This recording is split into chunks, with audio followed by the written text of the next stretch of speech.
आपल्या सगळ्यांना माहिती आहे की कालच शिवसेनेचे मुख्य नेते आणि राज्याचे मुख्यमंत्री आदरणीय एकनाथ शिंदे साहेबांनी पत्रकार परिषद घेऊन त्यांची आणि शिवसेनेची भूमिका स्पष्ट केली. आणि ही भूमिका स्पष्ट करत असताना महाराष्ट्रातल्या मतदारांना महायुतीला जे त्यांनी मॅन्डेट दिले त्याबद्दल त्यांनी आभार देखील मानले.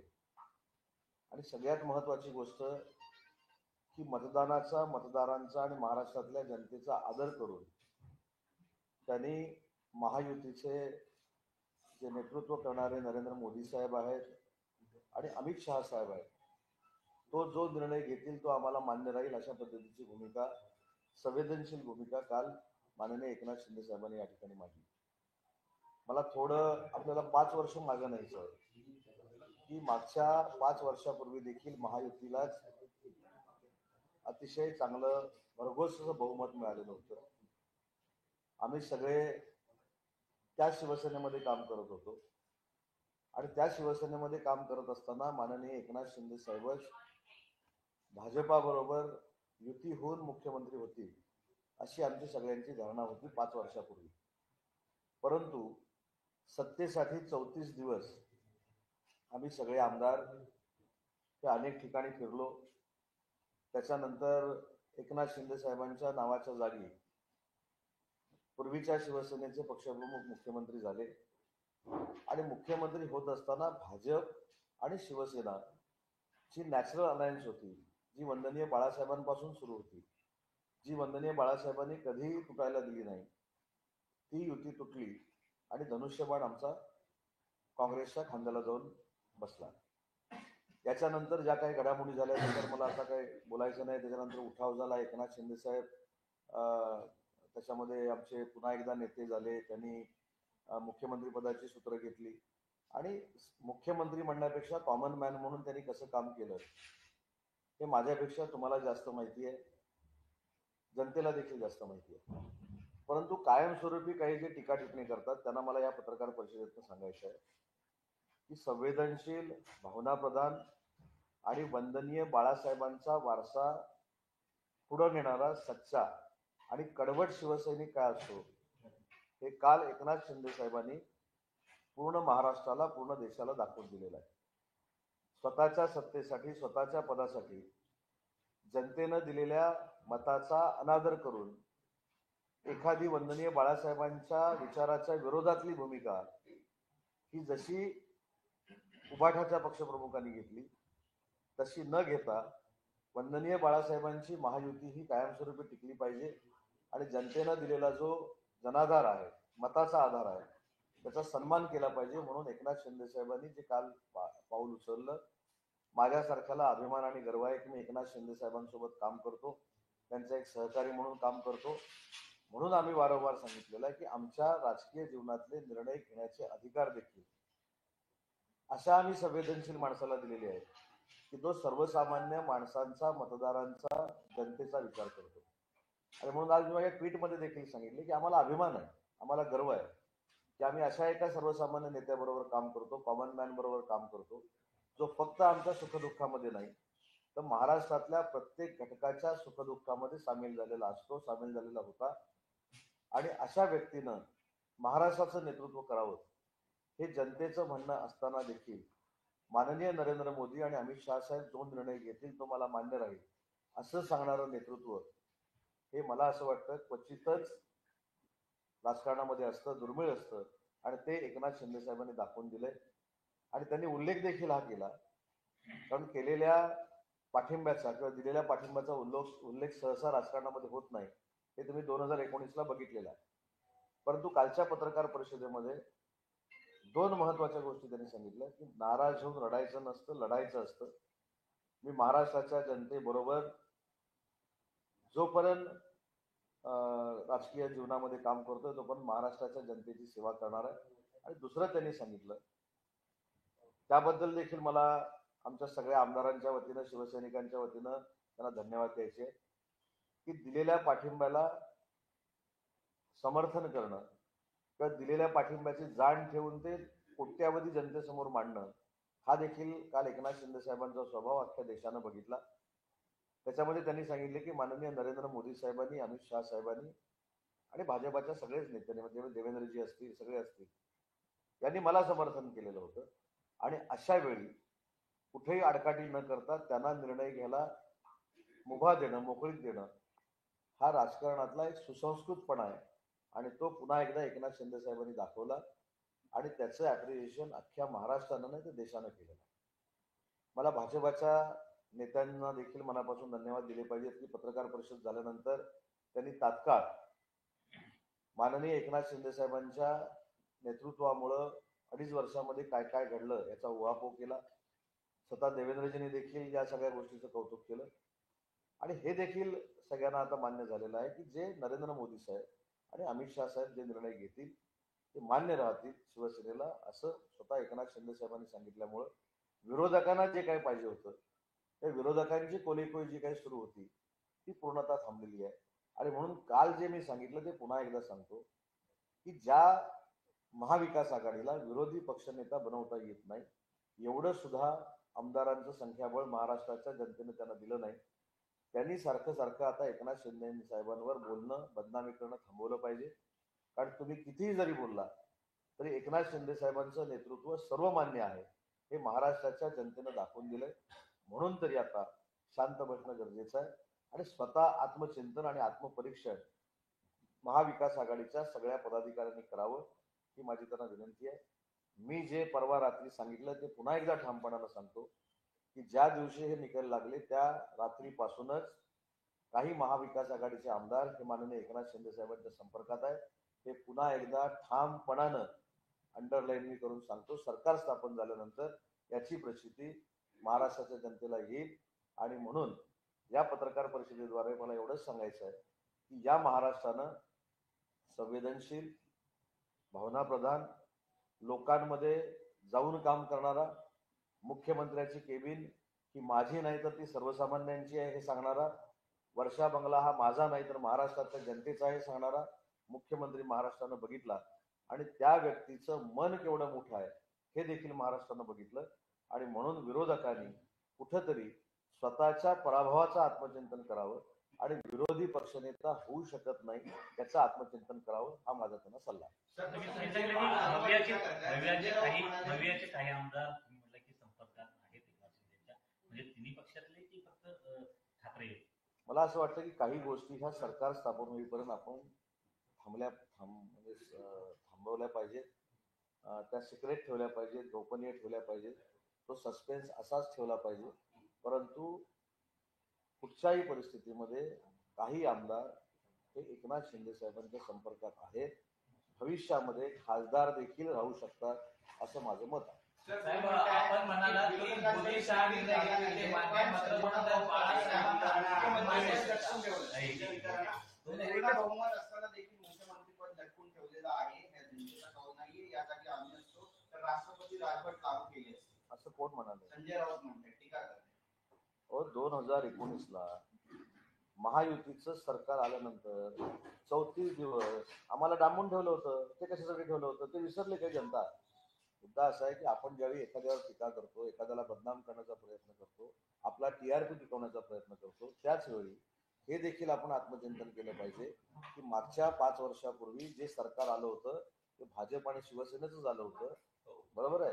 मग त्यावेळी का 2 दिवसात 4 दिवसामध्ये सरकार स्थापन झालं नाही? त्या दिवशी त्यावेळेला 34 दिवस का लागले? त्यामुळे त्याचं देखील आत्मचिंतन करावं.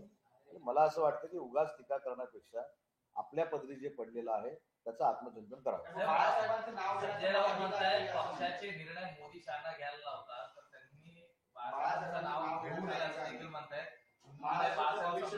ज्या काँग्रेसच्या नेत्यांनी दसरा मेळाव्यामध्ये हिंदू हृदयसम्राट बाळासाहेब ठाकरे असा उल्लेख करू नका म्हणून सांगितल्यानंतर देशभक्त बंधू भगिनी हा उल्लेख झाला, त्यांनी आम्हाला सांगण्याची अजिबात आवश्यकता नाही.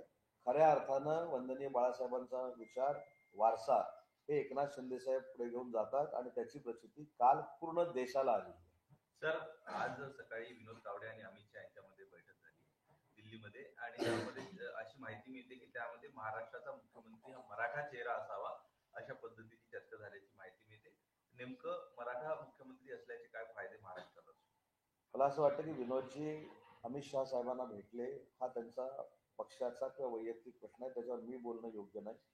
शिवसेना म्हणून मुख्य नेते एकनाथ शिंदे साहेबांनी आमची भूमिका स्पष्ट केलेली आहे आणि फक्त ही पत्रकार परिषद मी एवढ्यासाठीच घेतलेली आहे की विरोधक ज्या पद्धतीनं फेक नरेटिव्ह सेट करण्याचा प्रयत्न करत होते त्याला तिलांजली मिळालेली आहे. आता मी 3 दिवस सारखा जो उल्लेख करतो की गिरे तो भी टांग उपर अशा आविर्भावामध्ये कोणी राहू नये. आपले 20, 16, 10 जे काय आहेत ते सांभाळावे. ज्या लोकांनी सरकार स्थापन करण्यासाठी 34 दिवस, दीड महिना लावला आणि काँग्रेससाठी अनेक वेळा दिल्लीमध्ये गेले, त्यांनी दिल्लीच्या गोष्टी आम्हाला सांगण्याची आवश्यकता नाही. एकनाथ शिंदे साहेबांच्या नेतृत्वाखाली वंदनीय बाळासाहेबांच्या विचाराचा शिवसेना हा पक्ष त्यांच्याच नेतृत्वाखाली चालतो. आम्ही महाराष्ट्रामध्येच निर्णय घेतो, परंतु महायुती असल्यामुळं काही लोक जसा धनुष्यबाण काँग्रेसकडे दिल्लीला नेऊन ठेवलेला त्यांनी होता तो आम्ही आणला. कशासाठी काय एकनाथ शिंदे साहेब दिल्लीमध्ये जात नाही.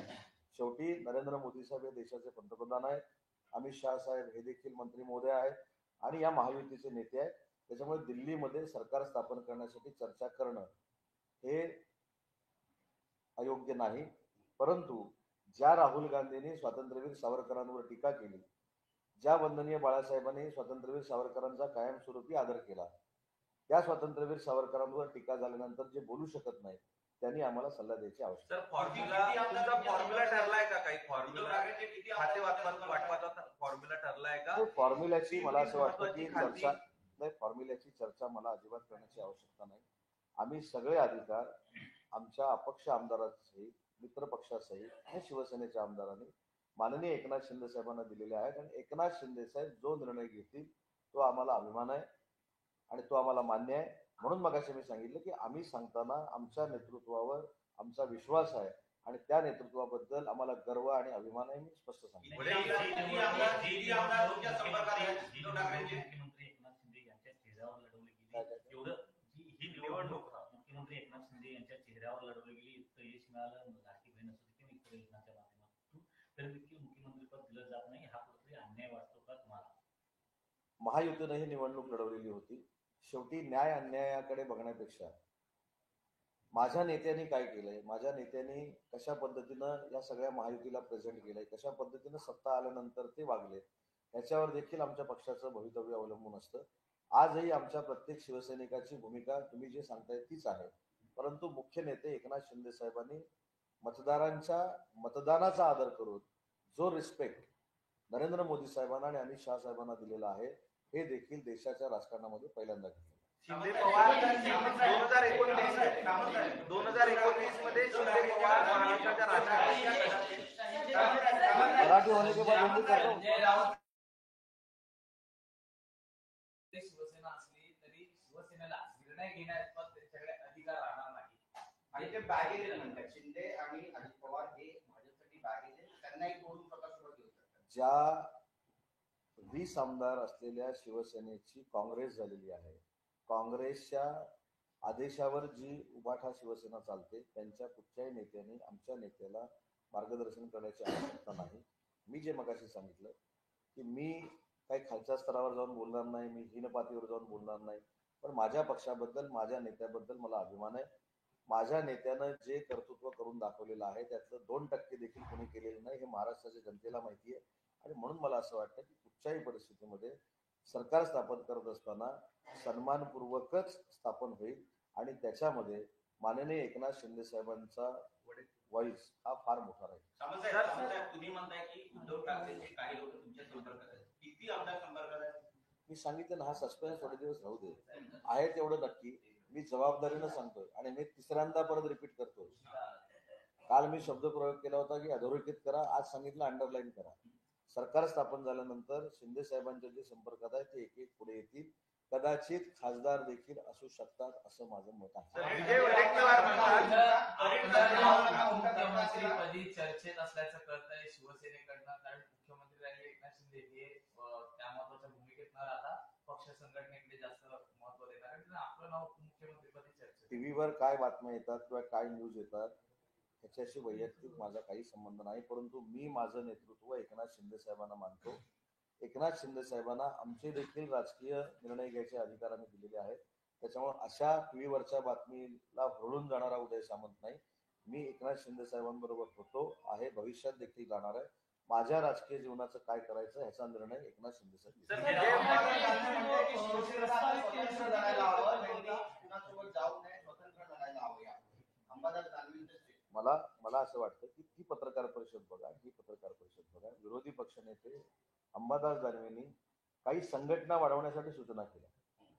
म्हणजे त्यांनी हे रिअलाइज करून घेतलं की ठीक आहे, आम्ही 20 वर आलो, आता 20 वरनं 22 व्हायचं असेल आणि 20 वरनं 15 व्हायचं नसेल तर आपण काय केलं पाहिजे, हे विरोधी पक्ष नेत्यांनी सांगितलं. मला असं वाटतं की ही पत्रकार परिषद आणि रोज आमच्यावर टीका करणारी पत्रकार परिषद, त्याच्यावर मला टीका करायची नाही, परंतु अंबादास दानवेंनी जे सांगितले त्याचं आत्मचिंतन त्यांच्याच नेत्यांनी करावं ना, माझा हा सल्ला आहे. आणि ज्या पक्षाला एवढी ताकद मिळालेली आहे, जनतेनं स्वीकारलेलं आहे, ज्या नेत्याच्या माग सगळेजण आहेत, महाराष्ट्रातल्या लाडक्या बहिणींच्या असतील, लाडक्या भावांच्या असतील, शेतकऱ्यांच्या असतील, सर्वसामान्य मतदारांच्या असतील, या माणसाला तुम्ही किती बदनाम करणार आहात, किती त्रास देणार आहात बोलून बोलून.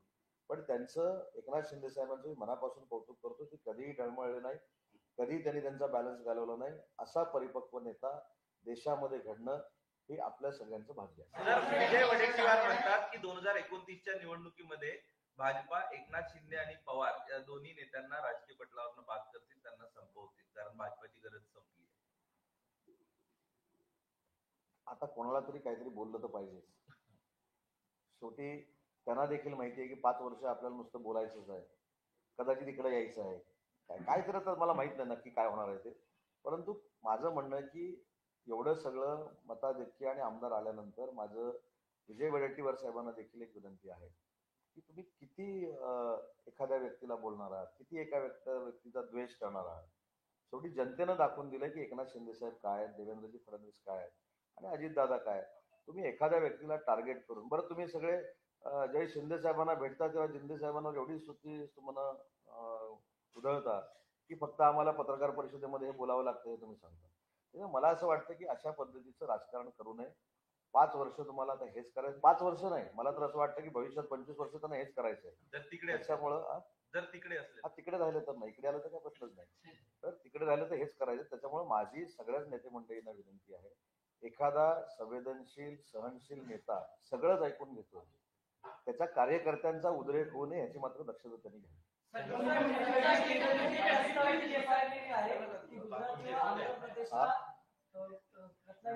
प्रस्तावित रिफायनरी आहे ती गुजरात किंवा आंध्र प्रदेशला जे आहे ते करण्याचा निर्णय केंद्र घेते अशी सध्या बातमी येते. आणि विरोधक सुद्धा एक पहिली गोष्ट असते, विरोधक म्हणजे कोण, मला लॉजिक कळत नाही. विरोधक आता जर रिफायनरी गेली असं तुमच्या म्हणणं, मला माहित नाही, तुम्ही सांगताय त्याच्यावर तुमचा आदर ठेवून बोलतो. विरोधक ही बातमी असेल, त्या बातमीनुसार ते म्हणणं खरं असेल असं जर तुमचं म्हणणं आहे तर ते परत कसं काय टीका करू शकतात. रिफायनरी पहिली पाहिजे म्हणून कोणी सांगितली, त्यांनीच. परत रिफायनरी नको म्हणून कोणी सांगितली, त्यांनीच.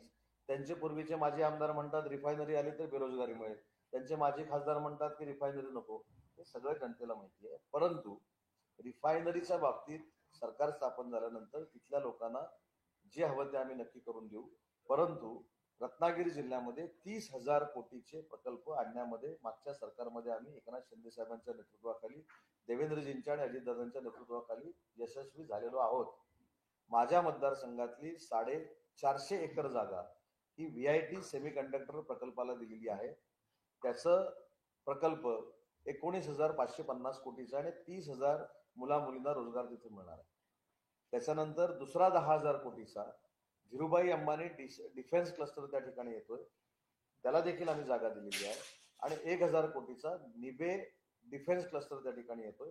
असे जवळजवळ 31,000 कोटीचे प्रकल्प, कोका कोलाचा 3,500 कोटीचा प्रकल्प, असे रत्नागिरी जिल्ह्यामध्ये जवळजवळ 40,000 कोटीचे प्रकल्प हे ऑलरेडी आलेले आहेत आणि त्याच्यातनं हजारो मुलामुलींना रोजगार मिळणार आहे.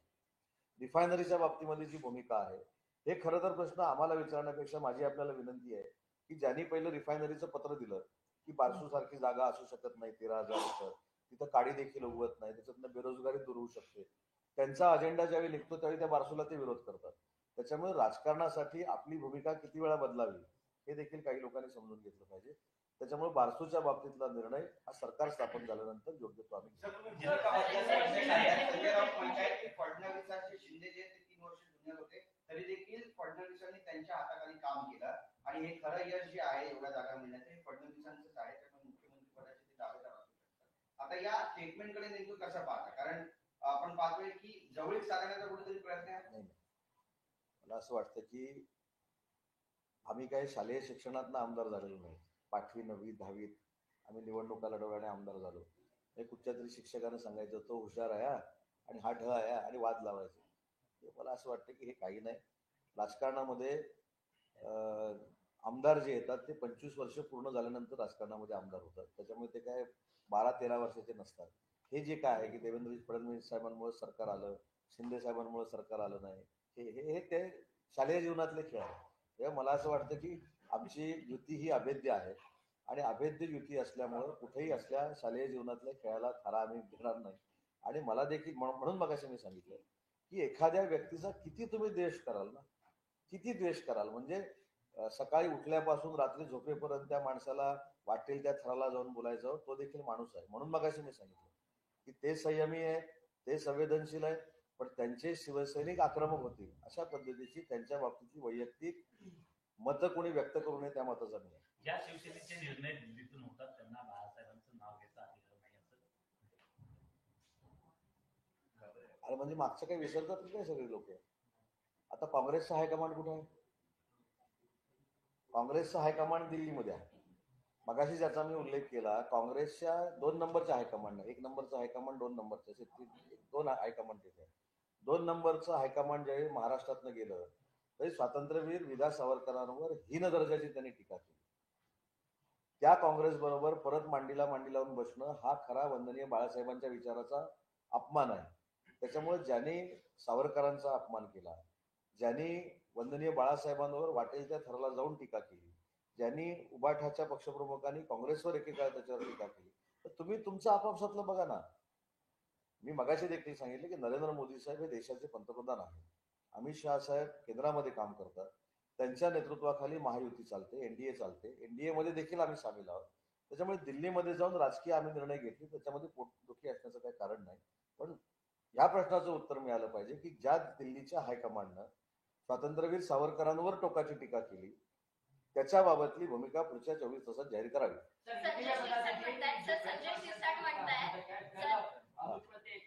मराठी पूर्ण करूया का? संजय शिरसाट म्हणाले की उपमुख्यमंत्री एकनाथ शिंदे हे उपमुख्यमंत्री पद घेणार नाहीत असं माझं म्हणणं आहे, असं त्यांनी सकाळी विधान केलेलं आहे. यावर मी मगाशीच सांगितलं की या संदर्भामध्ये मला कसलंही वक्तव्य करायचं नाही.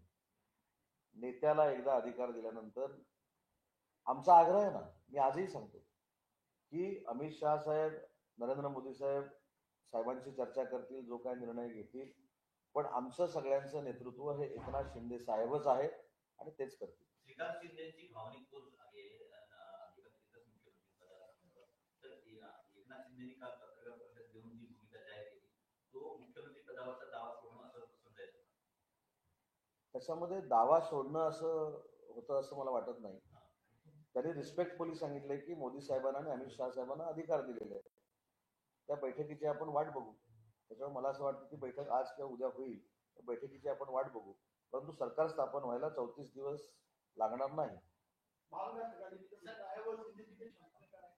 नहीं, मैंने ये 2 दिन पहले भी बोला था कि जब रिजल्ट का डिक्लेरेशन हुआ तब से ही महाविकास आघाड़ी के कुछ एमएलए माननीय शिंदे साहब के संपर्क में है, लेकिन हमारी प्रायोरिटी सरकार स्थापन करना है. कल प्रेस कॉन्फ्रेंस लेके हमारे नेता कितने संवेदनशील है ये उन्होंने देश को दिखाया है. और सरकार स्थापन होने के बाद ये जो आप बोल रहे हैं कि कितने हमारे संपर्क में है, कितने हमारे संपर्क में नहीं है, वो आपको पता चलेगा. सवाल यही है ना कि जो चुनाव है वो मुख्यमंत्री के चेहरे पे लड़ा गया. लाडली बहन योजना जो है वो आप लोगों के लिए बहुत ही कामयाब साबित हुई. तो सवाल ये कि जब चेहरे पे एकनाथ शिंदे के चेहरे पे चुनाव लड़ा गया तो मुख्यमंत्री के रेस से खुद को अलग किया जाना कितना. एक बात ऐसी है कि खुद भाजपा के जो नेता है, उन्होंने महाराष्ट्र के जो नेता है उन्होंने भी ऐसा कहा है कि एकनाथ शिंदे साहब के नेतृत्व में ही महायुति का चुनाव लड़ा गया. लेकिन खुद एकनाथ शिंदे साहब ने आके जो 5 बरस पहले हुआ था, आपको पता है, हम मेरे ख्याल से 34 डेज त्याला ओलीस असणं असं म्हणतात काय मग हमको रखा था होटल में, वो तो नौबत नहीं आए. हमने जो एमएलए लोगों को बुलाया था वो गठनेता चुनने के लिए बुलाया था और वो अभी हम हर एक के मतदार संघ में गए हैं. लेकिन हमने पूरा अधिकार एकनाथ शिंदे साहब को दिया है और एकनाथ शिंदे साहब जो कुछ फाइनल करेंगे उसका समर्थन हमारे सब एमएलए और शिवसेना करेगी. विपक्ष एकांश का कहना है कि एकनाथ शिंदे की उपयोगिता खत्म हो गई है और ये बात अब जल्द से जल्द जो है अजित पवार को भी पता चलेगी. नहीं, अभी खुद के हाथ में कुछ बचा नहीं है, इसलिए अभी अजित पवार साहब के बारे में कहना, शिंदे साहब के बारे में कहना. मैंने ये भी बोला है कि इतना संवेदनशील आदमी रहने के बाद भी उसके ऊपर हर बार जो टीका टिप्पणी होती है, इससे उन्होंने सब कार्यकर्ता लोगों को बोला है कि संयम रखो. लेकिन संयम रखने के लिए जो महाविकास आघाड़ी के नेतागण हैं उन्होंने भी संयम से बोलना चाहिए, नहीं तो आगे जाके हमारा शिवसैनिक आक्रामक हो जाएगा. उद्धव ठाकरे को दबाव है, उद्धव ठाकरे को दबाव है अपने पार्टी के नेताओं पर कि वो हिंदू छोड़ दें.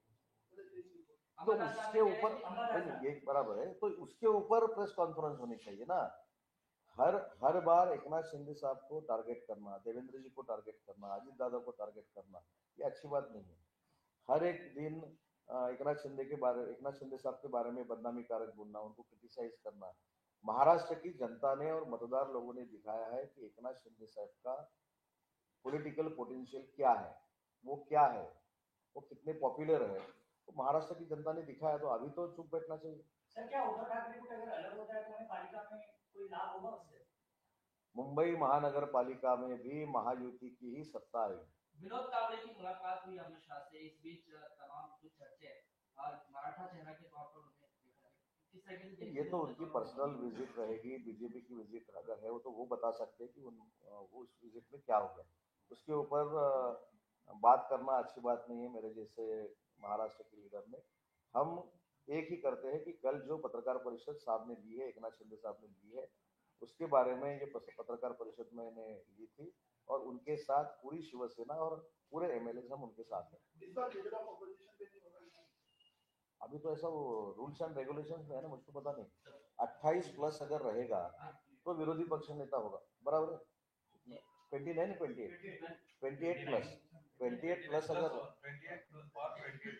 28 और 28 प्लस अगर होता है तो मैं यही बोल रहा हूँ पहले से कि उसमें ध्यान दीजिए ना. आप 28 तक भी नहीं पहुंचे. उसके अभी देखो ईवीएम के बारे में बोले, झारखंड में ईवीएम अच्छा है, महाराष्ट्र में अच्छा नहीं है. जब एमपी का इलेक्शन हो गया था तब ईवीएम अच्छा था. अभी जो एमपी चुन के आया वहाँ ईवीएम अच्छा है. और जब ये ऐसा उनके अपोज में कुछ जाता है तब ईवीएम अच्छा नहीं है, न्यायालय अच्छा नहीं है, संस्था अच्छा नहीं है, गवर्नमेंट अच्छी नहीं है. ये मेरे ख्याल से उनके जो कार्यकर्ता बचे हुए हैं, एमएलए बचे हुए हैं, उनको मॉरल सपोर्ट देने की एक राजनीति है. कांग्रेस ने ये कल कहा, महाराष्ट्र कांग्रेस ने ये कल कहा कि वो बैलेट पेपर पर चुनाव कराया जाए, इसको लेकर सिग्नेचर कैंपेन चलाएंगे राज्य स्तर पर और केंद्रीय स्तर पर भी. राहुल गांधी भारत जोड़ो यात्रा के तर्ज पर यात्रा निकालेंगे वापिस हाँ, क्योंकि बैलेट पेपर पर चुनाव कराया जाए. फिर एक बार भारत जोड़ो, फिर एक बार भारत जोड़ो. अभी देखो, अभी मेरे ख्याल से ये आज के दिन का बहुत बड़ा जोक है कि ईवीएम के लिए हम आंदोलन करेंगे. मेरे ख्याल से 2 दिन पहले कोई सुप्रीम कोर्ट में गए थे, बराबर है ना. सुप्रीम कोर्ट में गए थे और सुप्रीम कोर्ट ने डायरेक्टली बोला है कि ईवीएम कैंसिल करके बैलेट लेना ये उचित नहीं है, क्योंकि जब आपके तरफ से रिजल्ट लगता है तो ईवीएम अच्छा है और आपकी तरफ से ईवीएम रिजल्ट नहीं लगता तो ईवीएम गलत है. ये मैंने नहीं बोला, ये सुप्रीम कोर्ट ने मेरे ख्याल से बोला है. तो अभी सुप्रीम कोर्ट का निकाल होने के बाद भी अगर अपने कार्यकर्ता को मॉरल देने के लिए ऐसा कोई आंदोलन हो रहा है तो उनको हमारी शुभेच्छा है. सर दिल्ली में तय होना है कि कौन होगा मुख्यमंत्री. क्या डिप्टी सीएम का पोस्ट आप लोगों को मिलता है तो एकनाथ शिंदे जी ही उप मुख्यमंत्री होंगे या कोई और? मैंने पहले भी बोला है कि ये पूरे अधिकार हमने हमारे मुख्य नेता एकनाथ शिंदे साहब को दिए हैं. एकनाथ शिंदे साहब जो फाइनल करेंगे उसका पूरी तरह से 100% समर्थन हमारे एमएलए करेंगे. शपथविधीनंतर काही करेक्ट कार्यक्रमाची शक्यता झाला ना करेक्ट कार्यक्रम आणि आता काय. तर ते जाता जाता मालवणमध्ये बरेचसे कार्यकर्ते जे नवस करणार देवीला, संजय राऊतांनी सकाळी पत्रकार परिषद असं कोण करणार? सूत्रांकडून माहिती मिळते. आणि त्यापूर्वी रवींद्र चव्हाण तर भराडी देवीला जाऊन आले. राडीन देवीचं पावित्र्य असं आहे की सगळीच मंडळी जातात, मी पण जातो, सगळे जातात. त्याच्यामुळे प्रत्येकाच्या धार्मिक गोष्टीवर आपण चर्चा करावी असं मला वाटत नाही. रवींद्र चव्हाण साहेबांना तिथं जावंसं वाटलं, उद्या मला जावंसं वाटेल, मला शिर्डीला जावंसं वाटेल, मला तुळजाभवानीला जावंसं वाटेल. याच्यावर टीकाटिप्पणी होणं योग्य नाही. पण ती पत्रकार परिषद घेऊ नये असं कोण वैभव नाही करणार कोण. थँक्यू.